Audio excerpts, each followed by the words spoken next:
And welcome back, peeps, to the wonderful, splendiferous episode of the World of Ted, where we explore how Singer Latter-day Saints can learn, live, and love truly enjoyable dating.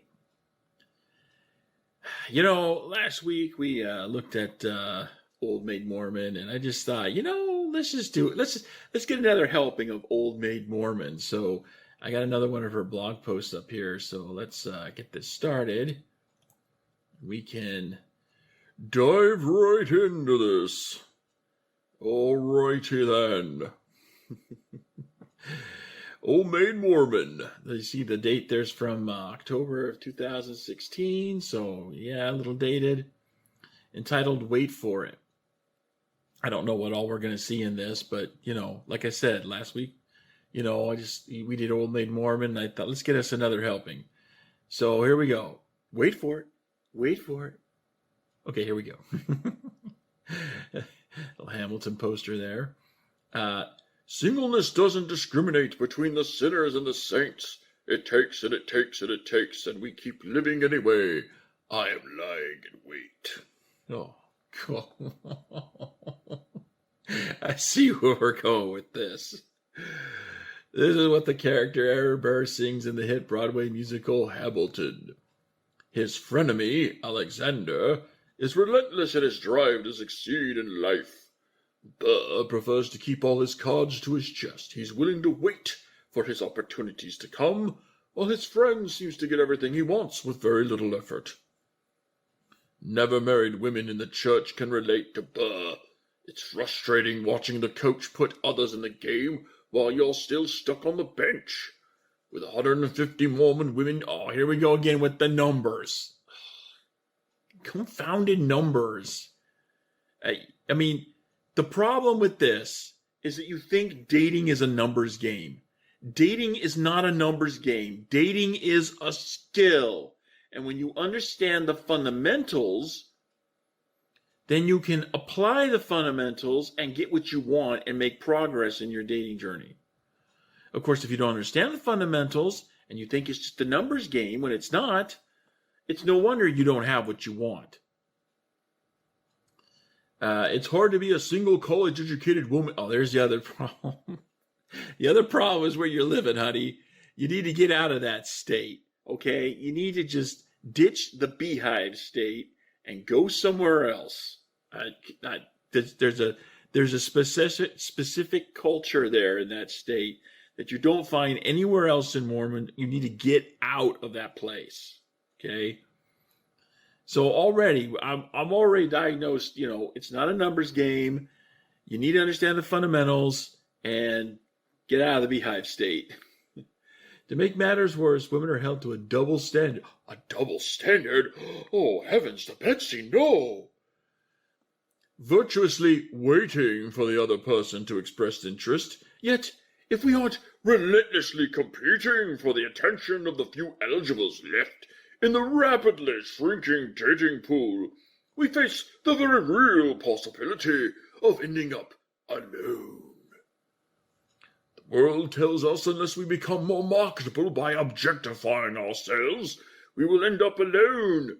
Our only consolation is knowing that someday our turn for temple marriage and eternal families will come, if we continue to wait for it.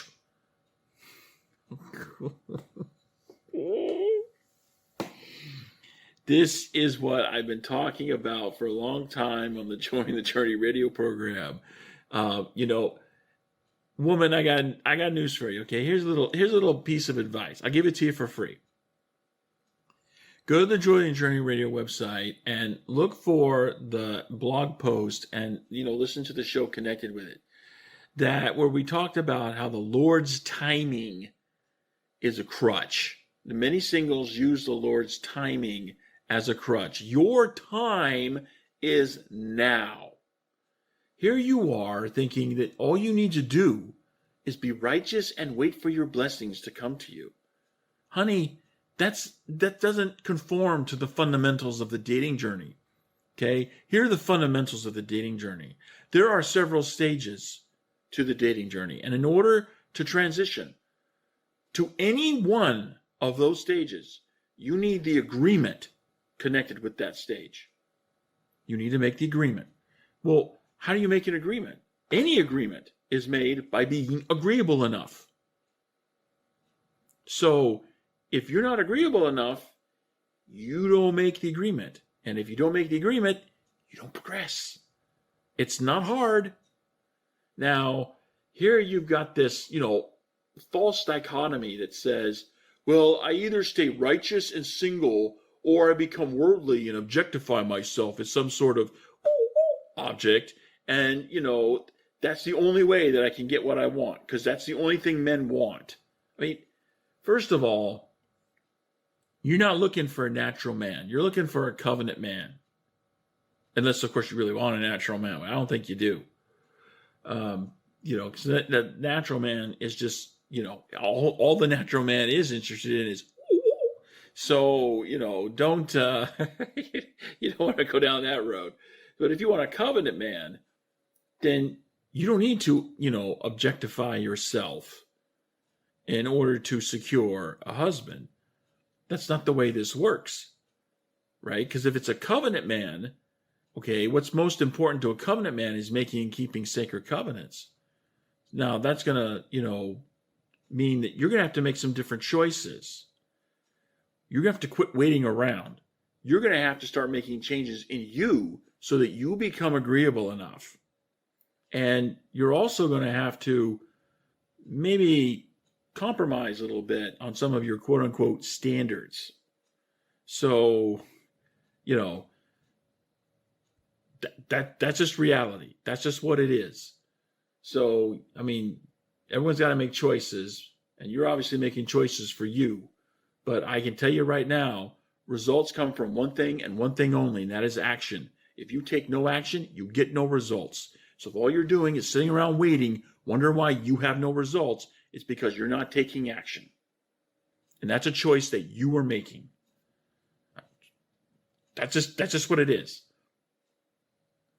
So, how do we get everything we want without lowering our standards? Of course, we don't want to lower our standards, right?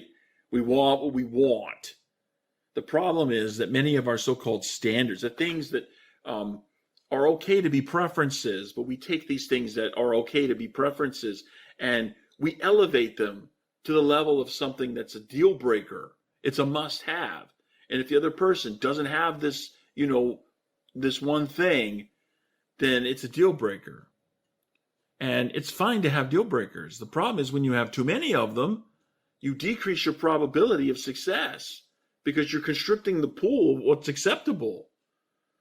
So that's just math, right? Dating's not a numbers game, but probability is. So the probability of your success in any endeavor is going to go down as long as you keep narrowing the possibilities of what's possible. Your options for what's possible. You keep narrowing that down. That's just math. Elder Dieter F. Uchtdorf in his General Women's Sessions talk, 4th floor, last door, was all about faith. That is the key. What is faith?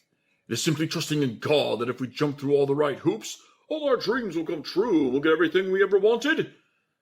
Elder Uchtdorf referenced Hebrews 11:1 for the best definition of faith. Despite having no evidence, we continue to hope for the things we cannot physically see, hear, or touch. To hope is to wish for something. Look forward to it with confidence and expectation, trusting that it will eventually come to pass. Does this mean we wait for it? To wait is to remain in rest, in expectation, until what we want catches up to us. If we are simply lying in wait, doing nothing, how can we expect anything to happen? My point exactly. At the same time, we may feel we're already doing everything we can. Okay, you may feel like you're doing everything you can. But here's the thing. The process doesn't care about you doing everything you can. The process only cares about you doing what's fundamentally necessary to move you along. And if you don't do what's fundamentally necessary to move you along, you ain't moving along. So you may be doing everything you can, but if you're not aligning with correct principles, you're not going to progress in your journey. So then, at this juncture, where you feel like you're doing everything you can and you're not making progress, obviously you need a new approach. So you need to step back. And that's what we talk about here on the World of TED. That's what we talk about on Join the Journey Radio. We talk about these things that you need to do in order to progress and get where you want to go. So you have more joy in your journey. It's really not hard once you understand how things work. So let's see where we are. Our desperation grows to make it happen because we want it to be in the temple seating room where it happens. Life doesn't discriminate. It takes and takes, leaving us exhausted, wondering why we even bother to choose the right, increase our education, plug away at a job, and stay true to our values, despite opposition and ridicule. We may even convince ourselves that God has forgotten us.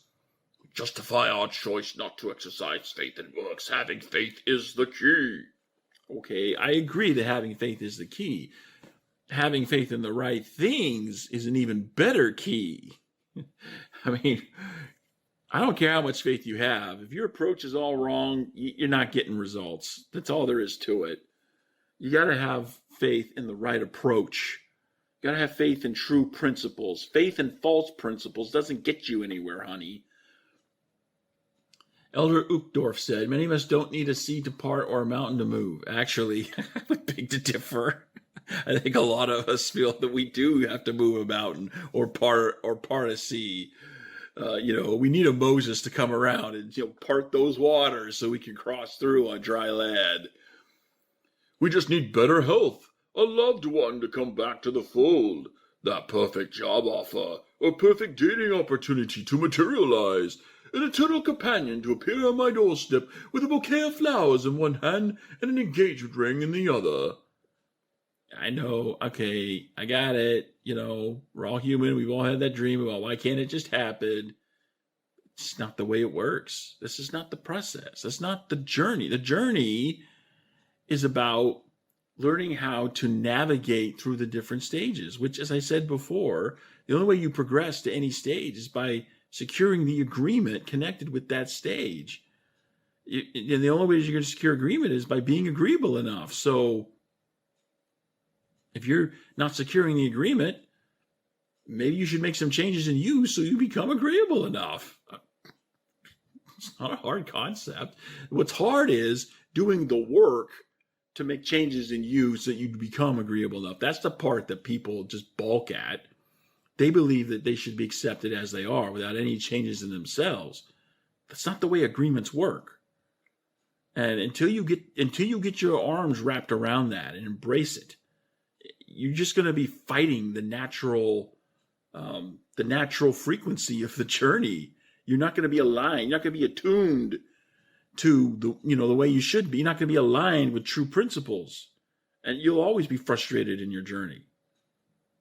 See, I would have been a lot further along in my journey if I would have known these principles like 20 years ago.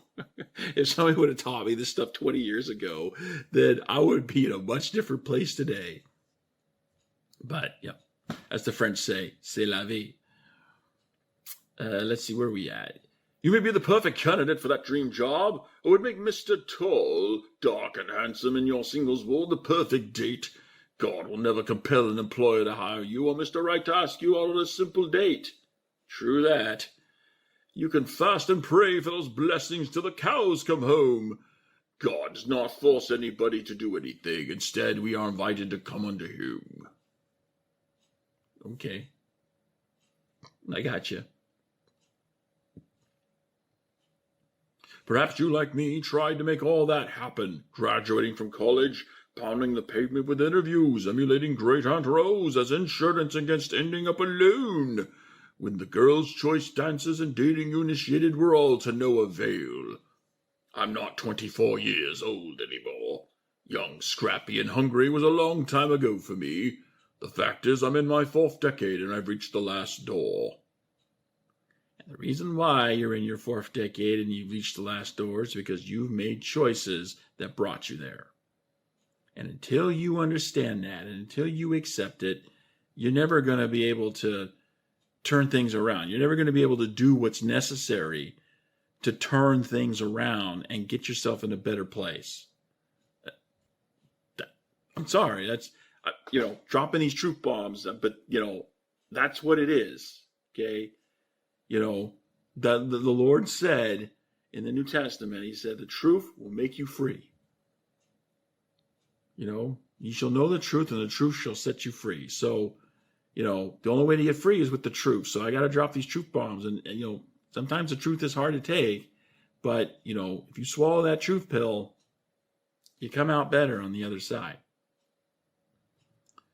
I cannot force God to comply with my desires for the dream job I want, or the temple marriage I long for either. I get that. I know the routine. I do all I can, and trust in God to make up the rest. Trust that he hasn't forgotten me, that my life does matter to him, that if I come to him, I will be blessed. There's a small little minor detail. As they say, the devil's in the details. Small little minor detail that you're missing there, honey. Yes, do all you can. But implicit with doing all you can is gaining enough self-awareness to realize when you're just pounding your head against a brick wall, and, have enough common sense to step back for a minute and say, maybe I'm not approaching this the right way. Maybe there's a different way to go about this. And then doing what you can that involves learning about principles that you're not aligned with, that you should be aligned with. And then doing the work you need to do to make changes in you so that you're aligned with those true principles. That's a part of what you can do. So, it's not just, you just sit there just beating your head against the wall and you get this bloody forehead. I'm doing all I can, but I trust in the Lord. I trust in the Lord to do what I can't do. Well, okay. It's totally ridiculous. I can't tell you how many times I've heard about singles who pray, oh Lord, just give me that opportunity I need to progress in my dating journey. And then he gives them an opportunity, but they don't recognize it as an opportunity because they have standards, so they don't recognize it as an opportunity. And then what do? They go back crying to Heavenly Father in prayer and saying, oh, he didn't give me an opportunity. All I wanted was an opportunity. Come on. Hello, we've got to change the way we think up here. We got to change the way we think. That's what we do here. That's what we talk about. Trust and faith, just keep knocking, seeking, it shall be opened. Keeping in mind all the blessings may not come into the millennium. Well, okay, let me tell you something. If you're not making the right choices in this life, you are waiting until the millennium. You're choosing to do it, too, with the choices that you're making. In the meantime, there's bills to pay, married people and family members to serve. I love it. Listen what she says here. There's bills to pay, married people to serve. Like you can't serve singles. Come on. This is half the problem here is that, we're just responding to this traditional culture that we've been, raised in where, everything is centered around being married with kids. And it's clear as day right here that, that's why I say, if you're in the beehive state, you got to get out of the beehive state. Friendships to 10, hobbies to talents to develop. I love it.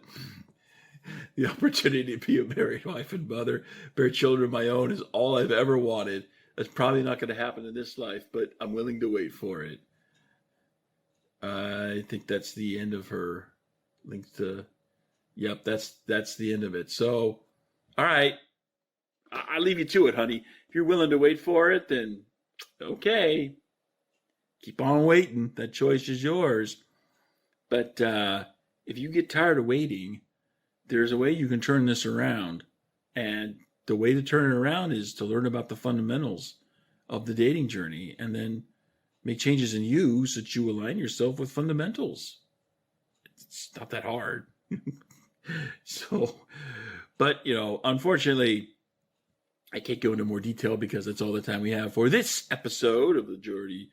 This episode of the Journey. I keep thinking about this dating journey because I try to respond to this. It's the World of Ted, where we explore how single Latter-day Saints can learn, live, and love truly enjoyable dating and maximize the joy in their journey. So there it is. That's all we've got. So that's all the time we have for the World of Ted. We explore how single Latter-day Saints can learn, live, and love truly enjoyable dating. See you next time.